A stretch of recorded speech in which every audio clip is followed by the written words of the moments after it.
부상합니다. 제국은 지구 전역의 모든 대륙으로 뻗어나갑니다.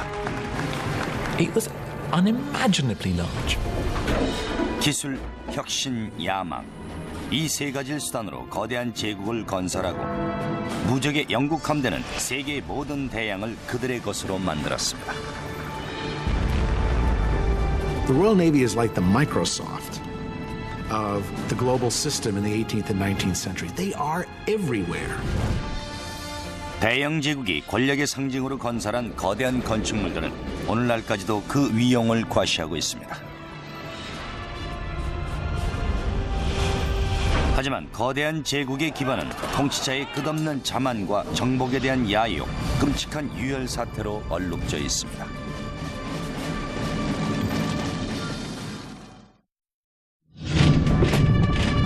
서기 410년, 세계 최강의 제국의 전망의 위기가 닥쳐옵니다. 한때 영국 제도를 지배했던 로마 제국의 군단이 마침내 영국에서 총퇴각합니다. 로마가 영국에 대한 군사 정치적 지배권을 상실한 가운데 섬나라 영국은 400년 만에 처음으로 자립할 수 있는 기회를 얻었습니다. 한 제국이 멸망하고 또 다른 제국이 탄생하는 순간이었죠. 대영 제국에는 해가 지지 않는다. 제국은 이미 사라진 지 오래고 영국에 살아본 적도 없는 저도 어렸을 때부터 이 말을 수없이 들어봤죠. 안녕하세요, 피터 헬러입니다. 대영 제국은 한때 지구 영토의 4분의 1에 해당하는 3,600만 제곱킬로미터가 넘는 땅을 지배했습니다. 얼마나 넓은지 상상이 안 될 정도죠. 대서양 북쪽에 위치한 작은 섬나라가 어떻게 그토록 거대한 제국이 됐을까요? 400년대 초반 로마 시민들은 바이킹과 주트, 앵글, 섹슨족 등의 침략을 피해 달아났고 침략과 약탈을 일삼던 부족 중 일부는 영국에 정착하기로 합니다. 아마도 이곳의 따뜻한 날씨 때문이었겠죠. 그리고 수세기가 지나면서 그들은 앵글로 혹은 잉글랜드인으로 불려지게 됩니다. 하지만 마지막 섹슨족 왕이었던 참외왕 에드워드가 사망한 이후에 또 다른 민족이 영국에 발을 들여놓게 되죠. 프랑스 북부에 살고 있던 바이킹족의 후예인 노르만족이었습니다. 1066년 헤이스팅스 전투에서 승리한 노르만족은 잉글랜드의 통치권을 차지하고 그들의 지도자인 노르망디 공작 윌리엄은 잉글랜드의 왕위에 오르게 됩니다. 권력의 굶주린 윌리엄은 잉글랜드의 왕이 되기 위해 수단과 방법을 가리지 않습니다. To conquer another country like England, you couldn't really be a sort of touchy-feely kind of person. You had to be a very strong leader, and that's what he was. He was a brutal man. 1066년 윌리엄은 원정을 단행합니다. 그는 노르망디의 병력을 모아 잉글랜드의 해안으로 돌격했습니다. 몇 차례의 치열한 접전 끝에 윌리엄의 군대는 잉글랜드의 해안 도시 헤이스팅스에서 국왕 헤럴드의 병력과 충돌합니다. 어둠이 닥칠 무렵 운명적인 전투에서 윌리엄은 잉글랜드를 정복합니다. 잉글랜드의 왕이 된 윌리엄은 로마 제국의 전례를 본따 잉글랜드의 경관을 바꿔놓을 일련의 거대한 건설 사업을 개시합니다. He imposes himself on England and he builds these castles around the country. Now we look at castles and we think, don't they look nice? A Norman castle is not nice. It was big, it towered over your town, and it was a reminder to say that you are under us now. And of course the biggest one he builds is the Tower of London. 윌리엄은 위협의 수단으로 런던 타워를 건설했습니다. 그는 한때 로마인들이 거주하던 템스강 북쪽 강변을 건설 부지로 선정했습니다. 새로운 성체는 로마 제국이 권력과 영광을 과시하기 위해 지었던 건물의 잔재를 이용해 건설됐습니다. 27m가 넘는 거대한 탑 주변에는 육중한 방벽이 세워졌습니다. 런던 타워는 영국에서 가장 큰 요새로 기록됩니다. So it's really built to scare everyone off and to say, you know, this country is mine, I'm not going anywhere, I'm staying, and don't think that anyone can get rid of me. Of course, the people they use to build it are the locals who have to do it, so they use them effectively as slave labor. 로마가 건설한 성벽의 잔재를 이용해 노동자들은 먼저 건물 주변에 성벽을 설치했습니다. 성벽 잔재가 남아있지 않은 북쪽과 서쪽에는 참호를 판 후 거대한 목재 말뚝을 박아 바리케이트로 삼았습니다. 그리고 나서 본격적인 성체 건설이 시작됐죠. 지난 700년간 잉글랜드는 목재만을 건축 자재로 사용해왔습니다. 하지만 윌리엄과 노르만 건축가들은 로마의 대규모 건축 기술을 차용했죠. 로마와 마찬가지로 윌리엄은 석재로 성을 지으려 했습니다. 하지만 현지에서 믿을 만한 품질의 석재를 구하지 못해 그는 프랑스에서 크림색의 석회암을 들여옵니다. 건축가들은 내부의 지지 구조물에 로마네스크 방식의 아치와 볼트를 적용시켰습니다. 건물의 거대한 중앙 내실에는 원통형의 볼트가 십자로 교차한 교차 볼트가 연속적으로 이어져 있습니다.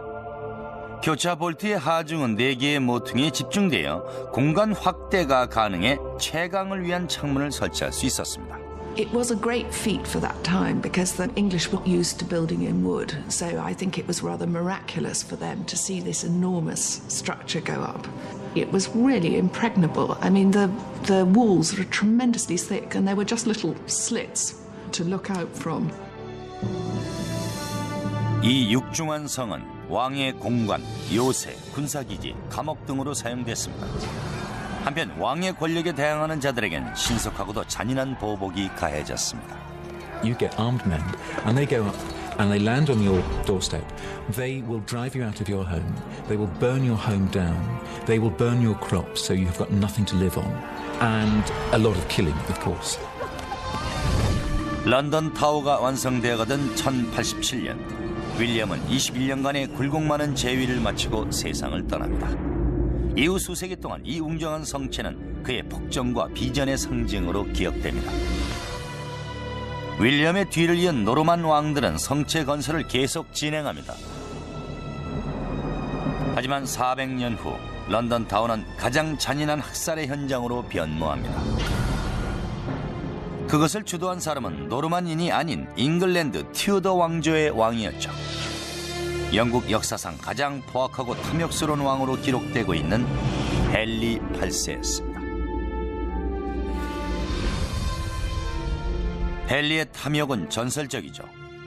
그는 언제나 음식과 여자, 권력, 그리고 자신의 왕위를 계승할 아들에 굶주려 했습니다.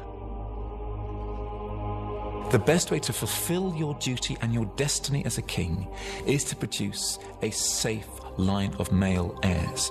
And if you look at the portraits of Tudor gentlemen, they're standing with their legs apart and their hands on their hips with these big codpieces. That is not by accident. That is saying, I am virile. Look at me, I can produce families. So a son is a sign of manhood. 그의 첫 번째 아내 아라곤의 캐서린이 아들을 낳는데 실패하자 헨리는 그녀의 궁녀 중 한 명인 앤 불린에게 눈을 돌렸습니다. He falls absolutely hopelessly in both in love and in lust with Anne Boleyn, because Anne is a very, very sexy lady, and she knows it. There's only one problem. How do you get rid of your wife? Apart from murdering her, of course. And the answer is, I've got to divorce her. 교황이 이혼을 허락하지 않자 헨리는 분노에 치를 떨었습니다. 국가의 종교를 통제하는 것이 불가능하다면 해결책은 종교를 바꾸는 것이었죠. 그는 과감하게 로마와의 관계를 단절하고 자신이 새로운 영국 국교회의 우두머리임을 선언합니다. 헨리는 영국에 대한 절대 권력을 손에 쥐었습니다. 캐서린과 이혼한 헨리는 앤을 아내로 맞이합니다. 하지만 앤마저 아들을 낳지 못하자 그녀는 반역적인 간통을 저질렀다는 혐의를 받게 됩니다. The case is made as damaging as it's possible to be. That she's not just having one affair, that she's having a string of affairs, that there are sort of orgies going on in the palace, and Henry is only too ready to believe a lot of this. 헨리는 앤을 체포해 거대한 런던 타워에 감금했습니다. 당시 런던 타워는 약 7만 3천 평방미터로 침투가 불가능한 거대한 성체로 변모해 있었습니다. 목재 바리케이트는 두터운 석재 방벽으로 확장되어 대체됐고 추가 설치된 요새들로 방어력과 안정성을 강화했습니다. 외벽 안쪽으로 두 번째 성벽을 쌓아 또 한 겹의 방벽 역할을 했습니다. 성체 주변으로는 구덩이를 판 후 물을 채워 인공호수를 만들었습니다. 이런 방어시설 강화로 런던 타워는 말 그대로 난공불락의 요새가 됐죠. 헨리의 폭정 기간 동안 성체 안에선 온갖 유혈 참사가 자행됐습니다. 그의 많은 정적들이 이곳의 지하 감옥에 갇히거나 처형됐습니다. 한편 앤 볼린도 이곳에서 참수형이 실행될 날을 기다리고 있었죠. Axe executions were actually really nasty because it was not uncommon for the axe not to finish the job in one blow. What he does with Anne Boleyn, he says, "For you, darling, nothing but the best." Instead of having her beheaded with an axe, he's going to have her beheaded nice and neatly with a sword. 1536년 5월 19일, 앤은 타워의 정원에 딸린 작은 앞마당으로 인도됩니다. 헨리의 골칫거리는 단칼에 깨끗이 해결됐죠.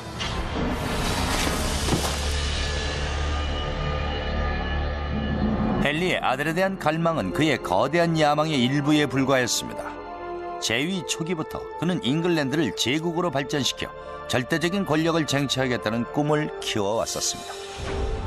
This idea of a realm that would cover every part of Europe and extend beyond was always in the back of Henry VIII's mind. His real vision and dream, his great appetite was for dominion and empire. 하지만 제국으로 가는 길목에는 당시 유럽의 초강대국 프랑스와 스페인이 버티고 있었습니다. 그는 대량 살상 무기를 전함에 가득 싣고 출정을 준비합니다.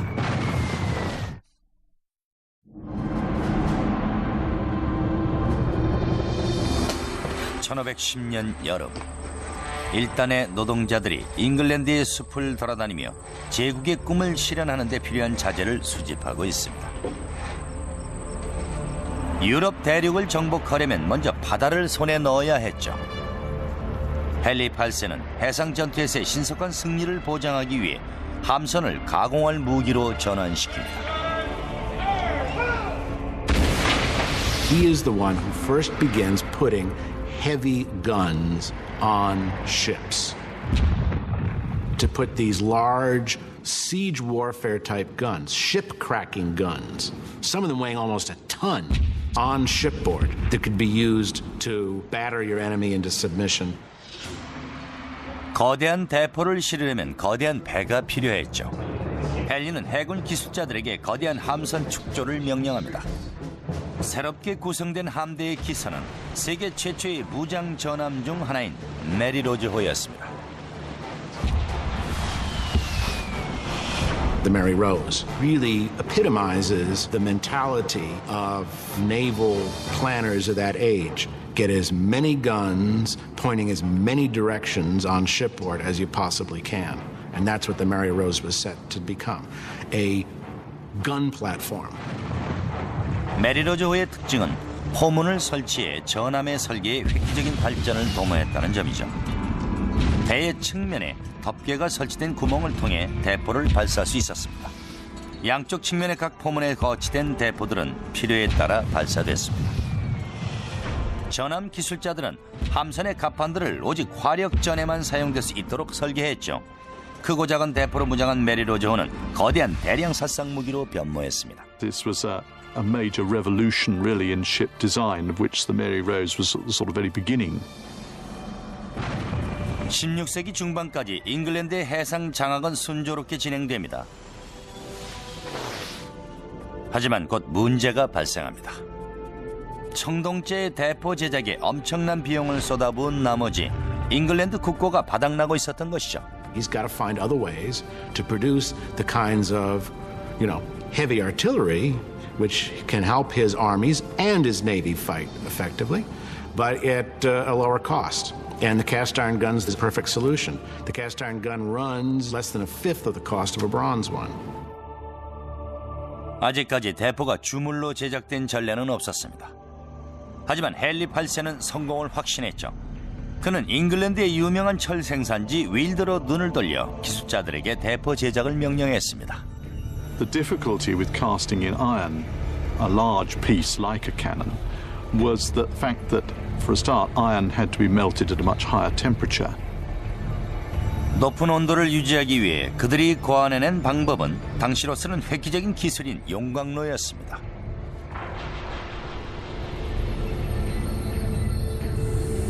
먼저 6m 높이의 석조 용광로 꼭대기에서 나무와 철광석을 집어넣었습니다.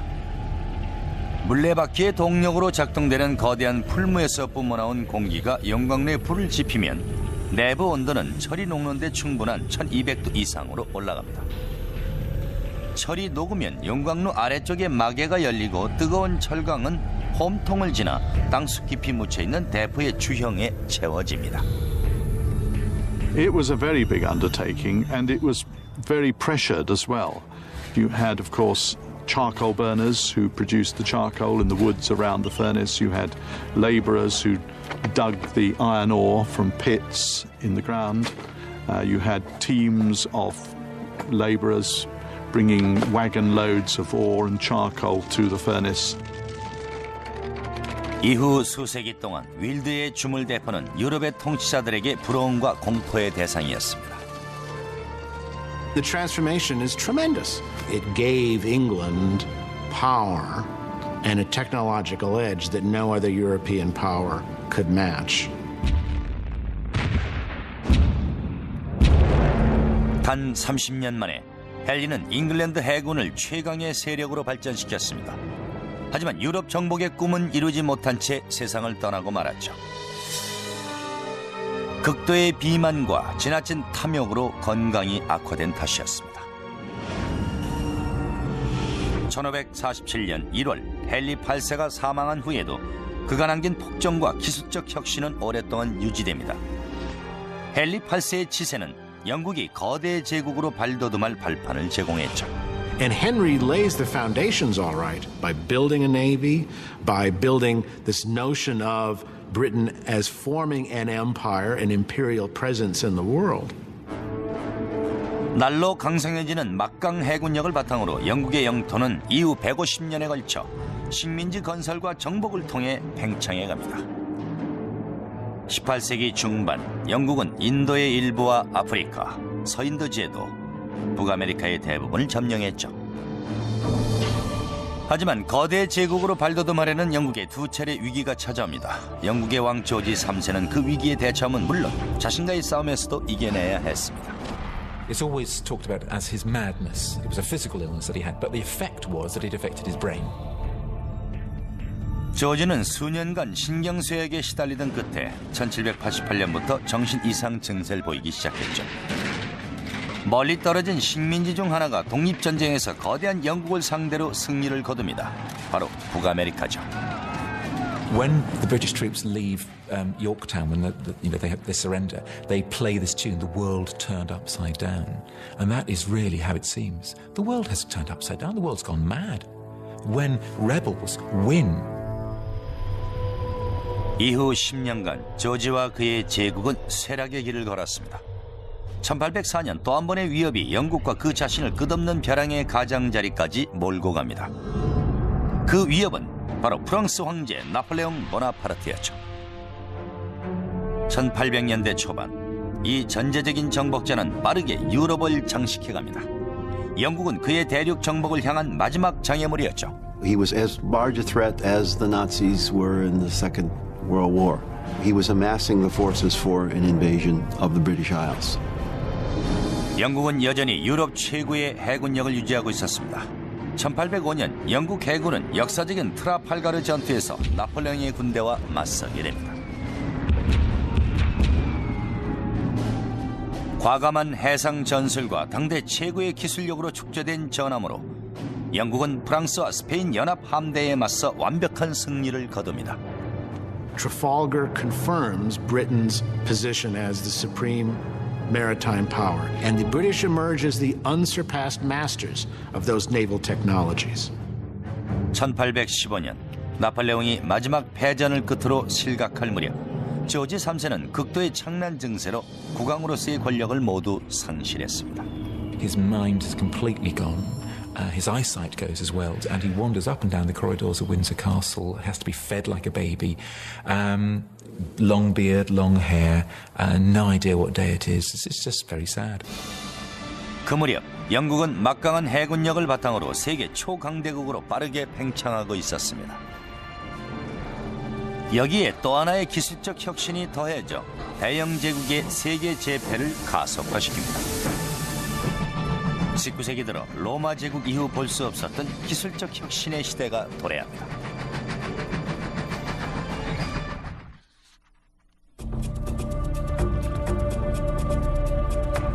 (19세기) 거대 산업국가로 발전한 영국은 엄청난 부를 축적합니다. 영국의 놀라운 성공은 제국 전체를 휩쓸고 나아가 세계 전체를 지배한 기술적 발명 덕분에 가능했습니다.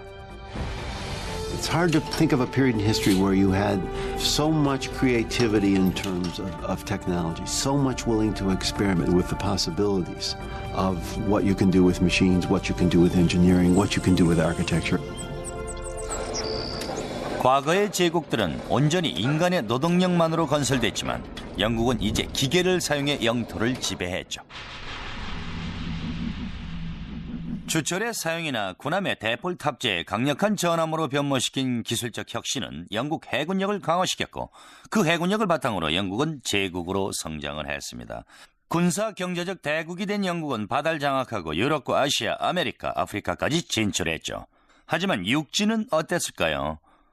1800년대 초반 영국의 생산성은 크게 증가했지만 육로 운송수단이 빈약했습니다. 1782년 제임스 와트가 전기를 동력으로 하는 엔진을 개발했지만 40년이 지나서야 조지 스티븐슨과 그의 아들 로버트가 기관의 화실, 보일러, 피스톤 등을 개발해 비로소 전기기관을 이용한 실용적인 기관차 로켓호를 만들어낼 수가 있었습니다. 이 새로운 기관차는 시속 47km로 달릴 수가 있었고 덕분에 육로 운송수단에 혁명적인 변화를 만들어냅니다.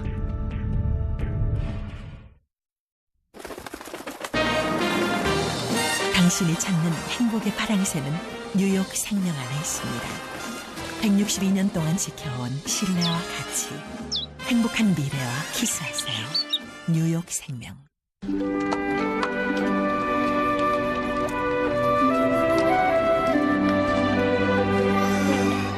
야야야, 나왔다. 저기. 나온다. 저기 우리 있잖아. 야, 나. 야, 이거 엄마가 봐야 되는데. 찍어. 야, 이제 우리 진짜 시작이다. 우리 영화인이야. 내 꿈은 지치지 않는다. 바카스. 사라진 문명.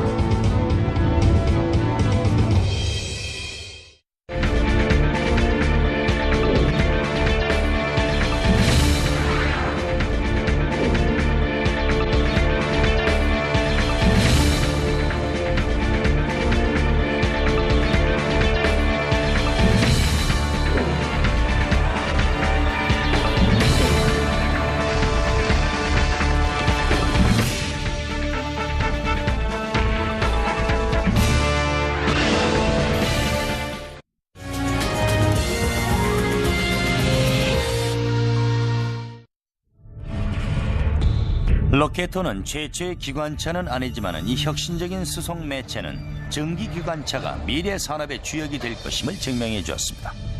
로켓호의 속력의 비밀은 엔진에 있었죠.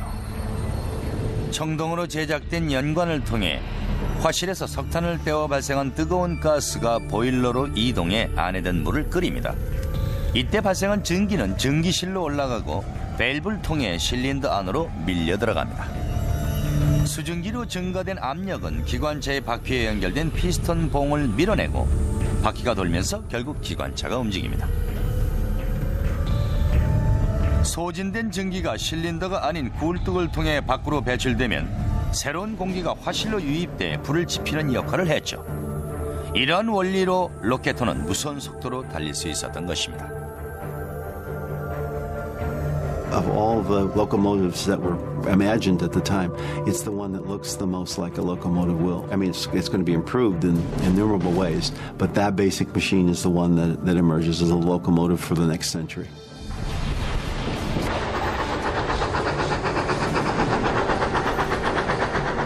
영국 전역에서 철로 건설 사업이 추진됐습니다. 1833년 능력 있고 정력적인 공학자가 철도 사업에서 명성을 얻기 시작합니다. 그의 이름은 이전바드 킹덤 브루넬이었죠. Brunel was a real showman. He dressed well, he had a beautiful wife. He was a celebrity, and he knew how to play that to a hilt. He was also a workaholic. He had a very difficult time delegating. 브루넬은 과감한 철도 건설 계획을 세웠습니다. 영국 전역을 연결하는 거대한 철도 네트워크를 완성하겠다는 야심찬 계획이었죠. 그레이트 웨스턴 철도라고 이름 붙은 이 철로는 기차의 속도를 최고로 높일 수 있도록 설계됐습니다. He wanted a track which was on a very, very shallow gradient so that the trains would be able to travel that much faster. 속도를 높이기 위해선 산을 넘어가는 것보다 관통하는 편이 나았기 때문에 브루넬은 오늘날 복스 터널이라 불리는 터널 공사에 착수합니다. It was necessary essentially to chisel through rock, and the length of the tunnel was something like 1 3/4 miles, which was really astonishing for this time. That's a really serious tunnel even by today's standards. 브루넬은 터널 공사를 위해 수백 명의 아일랜드 출신 토역군들을 모집합니다. 그들은 먼저 산의 꼭대기에서 갱도를 파내리는 작업을 시작했습니다. 바위를 파괴하는 데 화약이 사용됐죠. 커다란 바구니에 탄 노동자들은 갱도를 타고 내려가 간단한 도구를 사용해 터널을 팠습니다. 말들이 끄는 권양기를 통해 터널을 파내고 남은 잡석이 산 위로 운반됐습니다. It was a slow, painful and sometimes quite a dangerous process, of course. And there were fatalities on the box tunnel during its construction. Lots of dust, lots of grime, and when the explosions were going off, the risk of flying rock. 4년간의 공사 기간 동안 100명 이상의 희생자가 발생한 끝에 드디어 터널이 완공됩니다. 1841년 마침내 그레이트 웨스턴 철도가 개통됩니다. 복스 터널은 오늘날까지도 사용되고 있죠. 브루넬은 영국 국내뿐 아니라 여러 식민 지역의 철도 건설을 도와 세계 최강의 제국으로서 영국의 권력을 공고히 하는데 이바지합니다. Railways in the middle of the 19th century, first in England and then wherever they spread, they're sources of just incredible wonder. They're big, they're loud, they're dirty, and they're just power. And they represent speed, they represent the conquest of space and time. They're literally awesome machines. 성공적인 철도 건설과 더불어 영국의 현대적인 기술 수준은 이웃 국가에 비해 수십 년이나 앞서 발전했습니다. 하지만 곧 제국의 심장부를 강타한 충격적인 재앙으로 제국은 최대의 위기를 맞이하게 됩니다.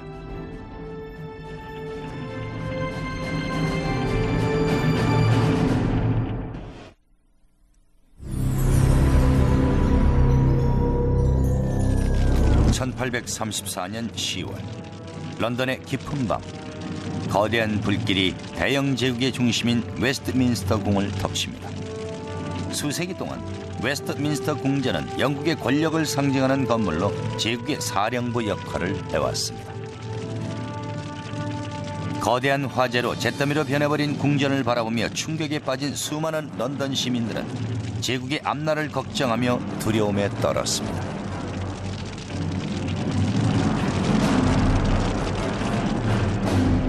1834년 화재는 대영 제국의 정치적 중심지를 강타한 재앙이었죠. 웨스트민스터 궁전은 11세기 정보광 윌리엄 1세 이후 명맥을 유지하고 있었습니다. 폐허가 된 궁전을 보며 영국민들은 궁전이 재건될 수 있을지 걱정했죠. 현대 정치 과정에 모범을 제시했던 의회 의사당이 과연 재건될 수 있었을까요? 영국 심의회에 이 문제를 결정하라고 임무가 맡겨졌고 심의회는 의회 의사당을 다시 짓기로 결정을 합니다. 하지만 더 중요한 결정이 남아있었죠. 어떤 양식으로 지을 것인가? 신고딕, 프랑스, 이탈리아 아니면 영국식? 엘리자베스 시대의 수직식 건물? 아니면 르네상스 스타일? 약 2년간의 열띤 논쟁 끝에 1836년 영국 심의회는 97개의 계획안 중 찰스 베리경의 안건을 채택하게 됩니다. 이탈리아 르네상스의 팬이었던 베리경은 그러나 여기에 신고딕 양식을 결합한 건물을 설계했죠. 그것이 오늘날의 영국 의회 의사당으로 여러 가지 스타일이 훌륭하게 결합된 웅장한 건물입니다. 네, 멋있죠.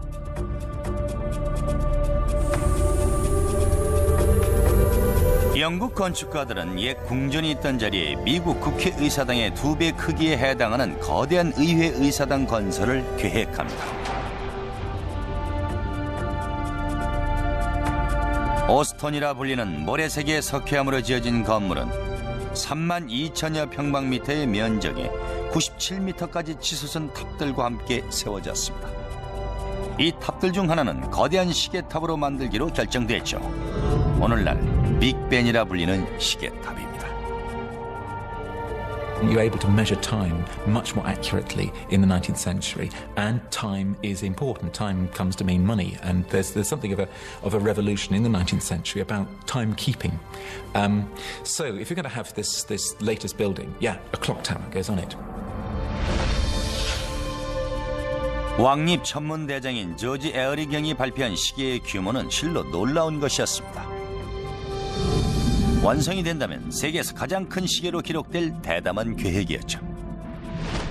에어리 경이 내건 시계의 요구 조건은 매우 엄격했죠. 예를 들자면 시간의 오차는 24시간 1초를 넘으면 안 되고, 뿐만 아니라 매일 2차례 전보를 통해 시각의 정확성에 대해 왕립 그리니치 천문대에 보고를 해야만 했던 것입니다. 이것은 21세기 정보화 시대의 이야기가 아닙니다. 지금은 디지털 시계로 누구나 정확한 시간을 알 수가 있지만은 19세기는 상황이 달랐죠. 그토록 거대한 규모의 시계를 만드는 것 자체도 쉽지 않은데, 비와 바람 같은 각종 방해 요소에도 불구하고 매 시간, 매주, 매년 정확한 시간을 유지하는 시계를 만드는 것은 당시로서는 달에 가는 것만큼이나 상상하기조차 어려운 일이었던 것입니다. 영국 의회는 에어리 경에게 좀 더 실현 가능하고 되도록 비용이 적게 드는 방향으로 계획을 수정해 줄 것을 요구하게 됩니다. 하지만 그는 주장을 굽히지 않았고, 그렇게 탄생한 빅벤은 원래는 종이의 이름이었지만은 어쨌든 세계에서 가장 유명한 시계가 됐죠. 수많은 시계 제조공들이 조건에 부합되는 시계를 만드는 데 실패한 가운데 빅벤을 탄생시킨 주인공은 놀랍게도 아마추어 시계공인 에드먼드 베켓 데니슨 남작이었습니다. 당시의 모든 시계들과 마찬가지로 데니슨의 시계도 추와 진자, 톱니바퀴 등으로 구동되는 것이었죠. 하지만 빅벤의 특징은 외부의 자극으로부터 진자를 보호하는 장치에 있습니다. 2개의 금속 가로대가 3개의 축이 달린 바퀴를 조정합니다. 진자가 흔들릴 때마다 가로대 중 하나가 열리면서 톱니바퀴를 한 칸 회전하도록 합니다. 이런 구조로 시계가 작동이 되죠. 비나 눈이 내려 시계 바늘이 무거워지면 가로대는 진자를 분리시켜 영향을 받지 않고 진동할 수 있게 조정합니다. 정확한 시간을 유지하기 위해 계시원들은 주머니에 간단한 도구를 넣고 다녔죠. Pennies are used as part of its regulating its accuracy. By adding or taking away one of these old pennies from the pendulum, the clock can actually gain or lose 2/5 of a second in 24 hours. 이렇게 간단하지만 획기적인 방법으로 빅벤은 정확한 시간의 대명사로 세계에 알려졌습니다. The clock tower over the Parliament at the centre of the empire has a peculiarly powerful symbolic importance. It's as if time itself is governed by the British. 시계 외에도 정각을 알리는 중앙의 거대한 종을 포함해 각 시각을 알리는 종들을 제작해야 했습니다. 데니슨의 상세한 설명서에 따라 조지 미어스가 주물로 거대한 종을 제작한 후 마침내 13톤의 위대한 빅벤 시계가 모습을 드러냈습니다. 1858년 수많은 런던 시민이 거리를 메우고 환호하는 가운데 드디어 빅벤이 시계탑에 설치됩니다. 빅벤의 종소리는 오늘날까지도 런던 전역에 울려 퍼지고 있습니다. London grew as a city tremendously. It was really the first large-scale conurbation in the world. And as a city, it had to have its icons. And the ultimate icon being the mother of parliaments, the parliamentary building with Big Ben as a symbol of the strength and the power of the British Empire. 19세기 중반 대영 제국은 기술 발전에 있어 최고의 전성기를 구가하고 있었습니다. 하지만 세상 물정이 어두운 어린 여왕의 치세에 런던은 파멸의 벼랑 끝으로 밀려나게 됩니다.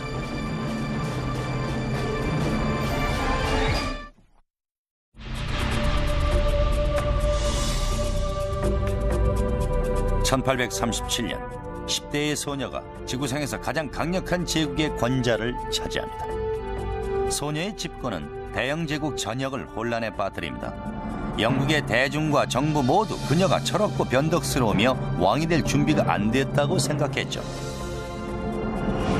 그 소녀가 바로 빅토리아 여왕입니다. She was only 18 when she came to the throne, and she'd had a very, very difficult first couple of years on the throne, and in fact was very unpopular. 이 철없는 소녀가 장차 제국의 영광을 상징하는 위대한 군주로 성장할 것이라고는 아무도 예상하지 못했습니다. 여왕은 1840년 사촌 동생 엘버트 공과 결혼하면서 변모하기 시작했죠. She fell in love almost at first sight. All her life, actually, she wants someone to lean on, metaphorically and indeed literally. And Albert is able to take her in hand, rather. So he comes in and he helps her grow up. 당시 대영 제국은 북아메리카에서 호주에 이르기까지 전 세계로 팽창해 있었습니다. 엘버트와 빅토리아는 제국 발전에 중추적인 역할을 해온 공학과 산업 기술을 더욱 장려했습니다. 그 중에서도 가장 특징적인 기술이 바로 전신 시스템이었죠. You've got an empire which is extending literally around the globe. People talked about the annihilation of space and time through electrical telegraph. 대영 제국을 시작으로 전신 산업은 전 세계에서 폭발적으로 성장했죠. 19세기 중반 15만 6천 킬로미터 이상의 전신 케이블이 세계를 뒤덮습니다. 이제 단 몇 시간 만에 영국에서 인도까지 메시지를 전달할 수 있었습니다. 인류 최초의 고속 정보 통신망이 설치된 것이죠. 덕분에 대영 제국은 전보다 더욱 효과적으로 권력을 공고히 할 수 있었습니다. It was an enormous feat, no question. It's something which simply was not conceivable before they did it. 기술 발전은 제국의 통합뿐만 아니라 전에는 경험하지 못한 산업의 성장을 초래했습니다. 사람들은 일자리를 얻기 위해 시골에서 도시로 몰려들었습니다. 산업 생산성이 급증하면서 산업의 중심지인 런던의 인구도 폭발적으로 증가했죠. So whereas it had been 1 million at the beginning of the 19th century, it was then, by the 1850s, it was already 2 million. And London was not designed for this. And there was terrible overcrowding. Really, people were living as though they were in a chicken coop. 런던은 사람들로 넘쳐났습니다. 북적이는 사람들 틈에서 전염성 피부염 같은 위생상의 질병이 발생했죠. 빗물 처리를 위해 설치된 하수구는 쓰레기로 넘쳐났고 오수는 정화될 틈도 없이 템스강으로 흘러들어갔습니다. 재앙이 발생하는 건 시간 문제였죠. You would think the Thames, huge river, that would be a great way of disposing of London's waste. But unfortunately, it was also London's water supply. So the waste of 2 million Londoners was being shunted into the Thames, and then Londoners were actually drinking this. 1848년 대재앙이 런던을 강타합니다. 전염성 콜레라가 도시 전역에 급속도로 확산되면서 14,000명의 목숨을 앗아갔죠. 3년 후 또 한 번의 전염병이 창궐하면서 10,000명의 시민이 목숨을 잃어 공동묘지는 시체로 넘쳐났습니다. 세계에서 가장 발전된 도시 런던은 중세시대 흑사병 이래 최악의 위기에 직면했습니다. In the space of 30 years, over 30,000 Londoners died, and this was because of cholera, and because cholera was spreading through London's polluted water supply. It was shocking. 특단의 조치가 필요했습니다. 영국 정부는 공학자 조셉 바잘제티 경의 도움을 요청합니다. 그는 획기적인 도시계획으로 문제를 해결합니다. 바잘제티의 감독하에 수천 명의 노동자들은 가장 효과적인 하수처리 시스템을 건설합니다. 바잘제트의 계획은 템스강의 양쪽 측면에 강물과 평행으로 각각의 분리된 하수관을 설치하는 것이었습니다. 이 거대한 하수관은 2090km 이상의 런던의 옛 하수구와 연결돼 오수가 강으로 유입되는 것을 막았습니다. The genius of the system was that gravity was used wherever possible to actually move the sewage out of London. So the sewers actually ran at an incline. 바잘제트는 중력만으로 유속을 유지할 수 없는 지점에는 거대한 양수 장치를 설치했습니다. 거대한 증기 엔진으로 구동되는 양수기를 통해 다시 중력에 의해 흘러갈 수 있는 곳까지 오수를 끌어올렸죠. 하수관을 통해 모아진 오수는 2개의 대형 저수조에 저장되었다가 만저대에 부캐로 방출되어 자연적으로 처리되도록 했습니다.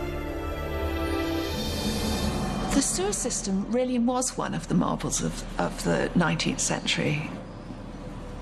It used 300 million bricks. There was extraordinary earth moving. It was a truly colossal task and brilliant, amazing. 획기적인 도시공학적 성과 덕분에 런던은 세계 최초의 현대적 메트로폴리스의 면모를 갖추었죠. 유럽의 대도시들은 앞다투어 런던의 도시계획을 연구했습니다. 하지만 빅토리아 치세의 문제는 전염병뿐만이 아니었죠.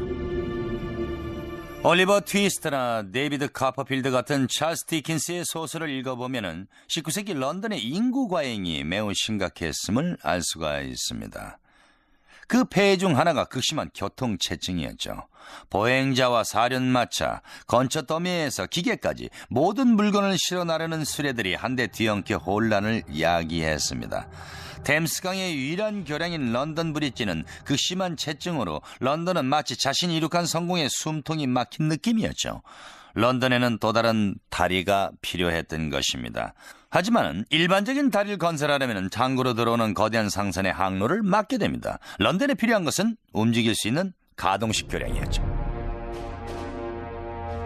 런던에 건설된 가동교는 세계에서 가장 거대하고 복잡한 구조의 교량으로 타워 브릿지로 명명됐습니다.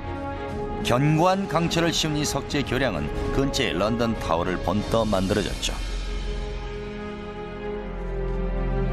1200톤의 도개교는 증기력을 이용한 수압 펌프로 양쪽으로 들어올릴 수 있었습니다.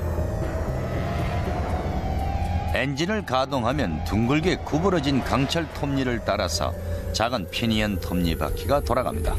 견고한 선의 축이 돌아가면서 다리의 중앙이 들리게 되죠. 83도 각도로 들어올려진 다리 사이로 선박이 지나갈 수 있습니다. The rising of the bridge only took 1 minute to raise it, so it was an incredible feat of engineering. 400명 이상이 동원된 타워 브릿지 건설에는 8년이 소요됐습니다. 오늘날 타워 브릿지는 세계에서 가장 유명하고 특징적인 다리로 평가받고 있죠. 놀라운 기술적 발전과 건설 사업을 장려했던 엘버트 공은 이 위대한 성과들을 직접 확인하지 못했죠. 빅토리아를 충격에 빠뜨린 채 그는 1861년 세상을 떠납니다. Queen Victoria fell into grief the like you have never seen. 이후 거의 10년간이나 여왕은 외부와 단절된 생활을 이어갑니다. 하지만 마침내 대중에게 모습을 드러냈을 때 여왕은 전보다 더욱 강인하고 강력한 통치자로 변모했죠. 여왕은 자신을 철없는 10대에서 근세의 위험 있는 군주로 변화시켰습니다. 그리고 대영 제국의 통치자로서 정당한 권리를 행사했습니다. All over the world, statues to Victoria are erected. There are massive celebrations all over the world, and in many cases, those celebrations are joined by the colonized peoples. She becomes a figure of affection. 빅토리아 여왕은 대영 제국의 힘과 영광을 상징하는 존재로 부상합니다. 그녀의 치세는 세계를 제패한 대영 제국의 절정기로 기록됩니다. 대영 제국은 지구상의 모든 대륙의 식민지를 건설하고 4억 명 이상이 영국의 통치를 받았습니다. 어떤 국가도 영국에 대항할 힘을 지니지 못했죠. 영국은 역사상 가장 거대한 규모의 제국이었습니다. 빅토리아 여왕은 20세기가 막 시작되던 1901년에 사망합니다. 여왕은 어떤 제국보다도 거대하고 희망적이며 자신만만한 제국을 통치했습니다. 대영 제국은 대량 생산과 급격한 변혁과 통신 기술을 통해 인류를 현대 시대로 끌어냈고 세상은 완전히 변화했습니다. 세상의 모든 국가와 문명은 어떤 방식으로든 영국의 비전과 위대한 기술력의 혜택을 받았던 것입니다. 마침내 대영 제국은 해가 졌을지 모르지만 그들이 이룩한 기술적 과업은 여전히 밝게 빛나고 있는 것입니다. 지금까지 저는 피터 웰러였습니다. 제국은 이미 사라진 지 오래고 영국에 살아본 적도 없는 저도 어렸을 때부터 이 말을 수없이 들어봤죠. 안녕하세요, 피터 웰러입니다. 대영 제국은 한때 지구 영토의 4분의 1에 해당하는 3,600만 제곱킬로미터가 넘는 땅을 지배했습니다. 얼마나 넓은지 상상이 안 될 정도죠. 대서양 북쪽에 위치한 작은 섬나라가 어떻게 그토록 거대한 제국이 됐을까요? 400년대 초반 로마 시민들은 바이킹과 주트, 앵글, 섹슨족 등의 침략을 피해 달아났고 침략과 약탈을 일삼던 부족 중 일부는 영국에 정착하기로 합니다. 아마도 이곳의 따뜻한 날씨 때문이었겠죠. 그리고 수세기가 지나면서 그들은 앵글로 혹은 잉글랜드인으로 불려지게 됩니다. 하지만 마지막 섹슨족 왕이었던 참외왕 에드워드가 사망한 이후에 또 다른 민족이 영국에 발을 들여놓게 되죠. 프랑스 북부에 살고 있던 바이킹족의 후예인 노르만족이었습니다. 1066년 헤이스팅스 전투에서 승리한 노르만족은 잉글랜드의 통치권을 차지하고 그들의 지도자인 노르망디 공작 윌리엄은 잉글랜드의 왕위에 오르게 됩니다. 권력의 굶주린 윌리엄은 잉글랜드의 왕이 되기 위해 수단과 방법을 가리지 않습니다. To conquer another country like England, you couldn't really be a sort of touchy-feely kind of person. You had to be a very strong leader, and that's what he was. He was a brutal man. 1066년 윌리엄은 원정을 단행합니다. 그는 노르망디의 병력을 모아 잉글랜드의 해안으로 돌격했습니다. 몇 차례의 치열한 접전 끝에 윌리엄으로 부상합니다. 제국은 지구 전역의 모든 대륙으로 뻗어나갑니다. It was unimaginably large. 기술, 혁신, 야망, 이 세 가지를 수단으로 거대한 제국을 건설하고 무적의 영국 함대는 세계의 모든 대양을 그들의 것으로 만들었습니다. The Royal Navy is like the Microsoft of the global system in the 18th and 19th century. They are everywhere. 대영 제국이 권력의 상징으로 건설한 거대한 건축물들은 오늘날까지도 그 위용을 과시하고 있습니다. 하지만 거대한 제국의 기반은 통치자의 끝없는 자만과 정복에 대한 야욕, 끔찍한 유혈 사태로 얼룩져 있습니다.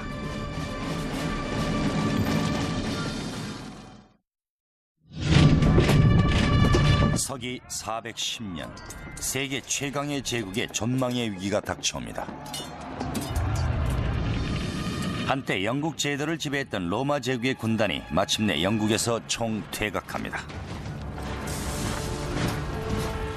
로마가 영국에 대한 군사 정치적 지배권을 상실한 가운데 섬나라 영국은 400년 만에 처음으로 자립할 수 있는 기회를 얻었습니다.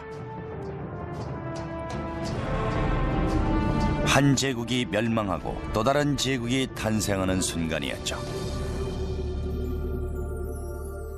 대영 제국에는 해가 지지 않는다. Doorstep.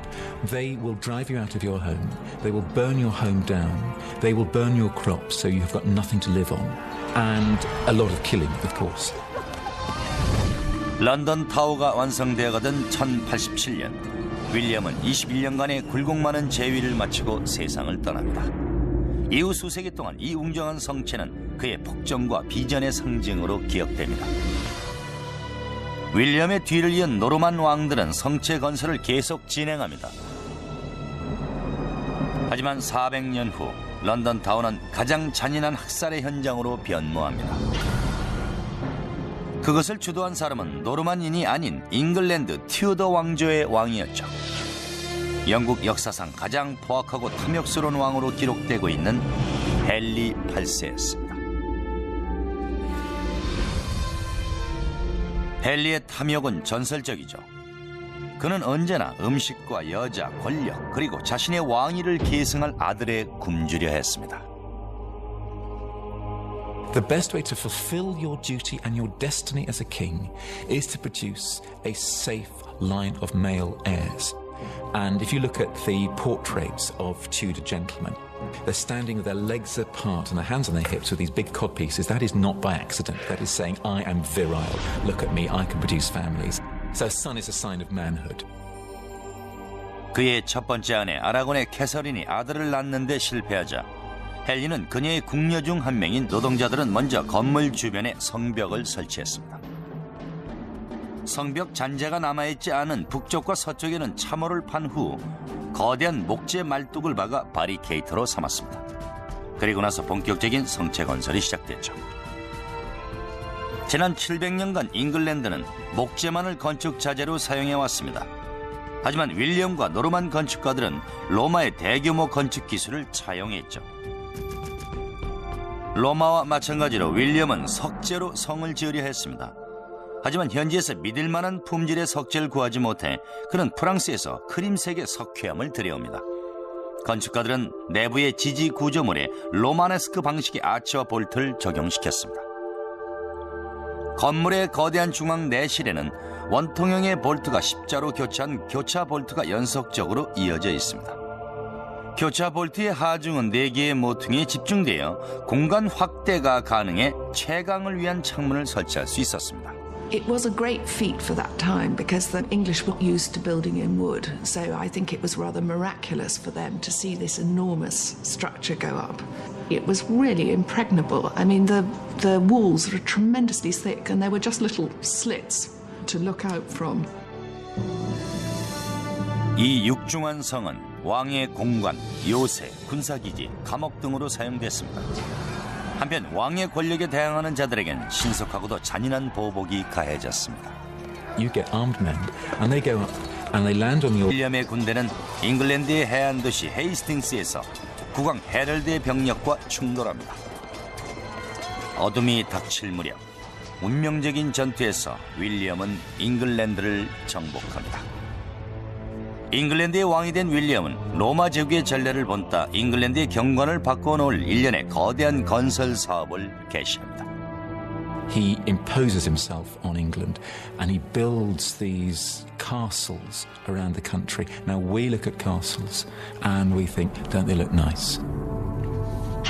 A Norman castle is not nice. It was big, it towered over your town, and it was a reminder to say that you are under us now. And of course the biggest one he builds is the Tower of London.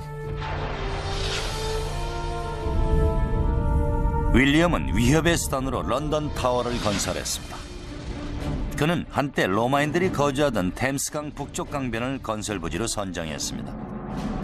새로운 성체는 로마 제국이 권력과 영광을 과시하기 위해 지었던 건물의 잔재를 이용해 건설됐습니다. 27m가 넘는 거대한 탑 주변에는 육중한 방벽이 세워졌습니다. 런던 타워는 영국에서 가장 큰 요새로 기록됩니다. So it's really built to scare everyone off and to say, you know, this country is mine, I'm not going anywhere, I'm staying, and don't think that anyone can get rid of me. Of course, the people they use to build it are the locals who have to do it, so they use them effectively as slave labor.